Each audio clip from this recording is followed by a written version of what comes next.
ইন্না লিল্লাহি ওয়া ইন্না ইলাইহি রাজিউন। গায়েবীভাবে বলে দিলাম, কখনো ফিরবে না, তা যেন মেনে নিতে পারছেন না পরিবারের কেউ। মরদেহবাহী গাড়ি যখন টাঙ্গাইলের সখীপুরের বাড়িতে, তখন চারপাশে শোকের ছায়া। এদিকে না ফেরার দেশে পাড়ি দিল রিয়াজ, আর অন্যদিকে বাংলাদেশের মতো দেশের চলছে একের পর এক রাস্তা বন্ধ করে আন্দোলন।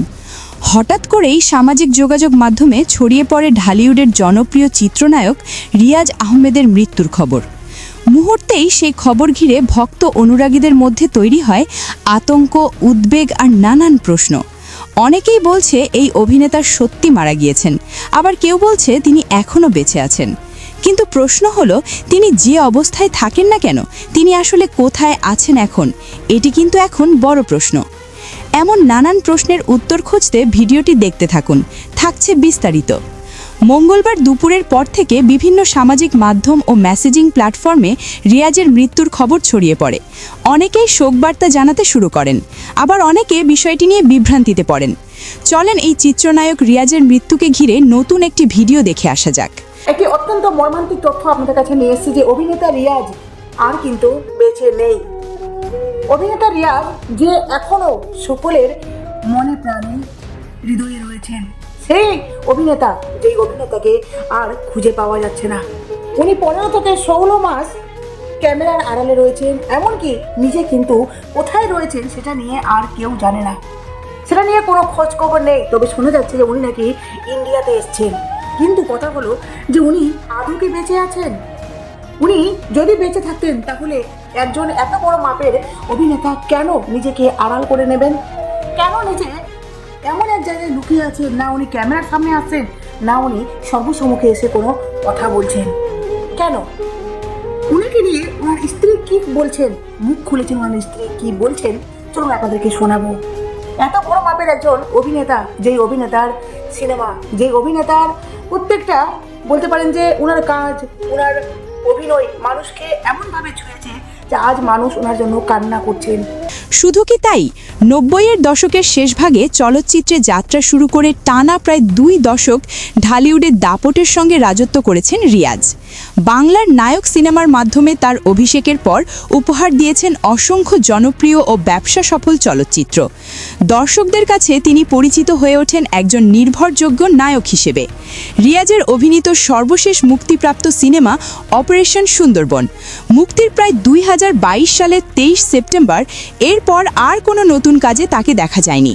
তবে এই অভিনেতার মৃত্যুর খবরটি ঘিরে তার পরিবারের সাথে যোগাযোগ করার চেষ্টা করলে পরিবার থেকে জানানো হয় যে অভিনেতা রিয়াজ যেখানেই আছে সুস্থ আছেন, তিনি আসলে মারা যাননি। তাকে পরিকল্পিতভাবেই সোশ্যাল মিডিয়ায় মেরে ফেলা হয়েছে। একদিকে নেটপাড়ায় এই রিয়াজের মৃত্যু ঘিরে যেমন বেশ আলোচনার জন্ম দিচ্ছে, ঠিক একই সময়ে বাংলাদেশের রাজনীতিতে নির্বাচনের আগেই ভাঙন শুরু হয়েছে। দেশের মানুষ রাস্তা বন্ধ করে অনেকেই আন্দোলন করছে, আর রাজনৈতিক নেতারা সেসব সমস্যার সমাধান না করেই নির্বাচনীয় প্রচারণা চালিয়ে যাচ্ছে।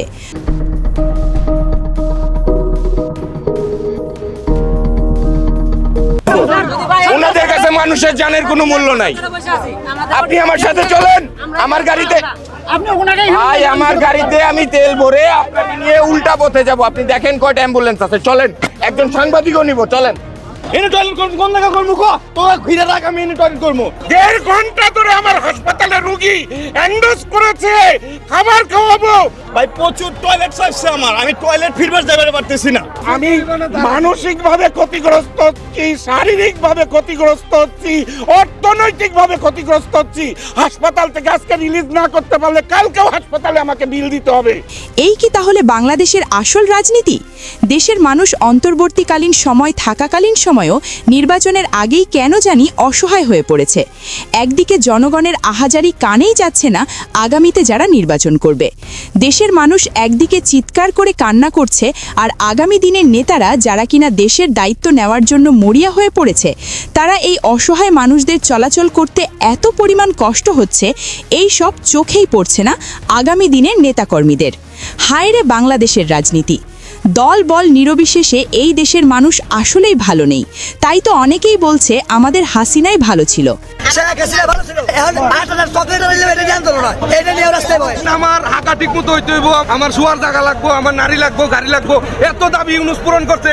হাসিনার আমলে কাউরে দেখছেন আপনারা? সে আইসা আমার সামনে দাঁড়িয়ে কথা বলবে, আমার এই সম্পূর্ণ জামানত দিবেন, রাস্তা এখন ক্লিয়ার করবে এই মুহূর্তে। রাস্তা ওর বাপের সম্পদ না, আমার বাপের সম্পদ না, এটা জনগণের সম্পত্তি। রাস্তা ক্লিয়ার এখন এই মুহূর্তে করতে হবে, রাস্তা এই মুহূর্তে ক্লিয়ার করতে হবে। তা না হলে আমার জামানত আমাকে এখন এই মুহূর্তে বুঝে দিতে হবে।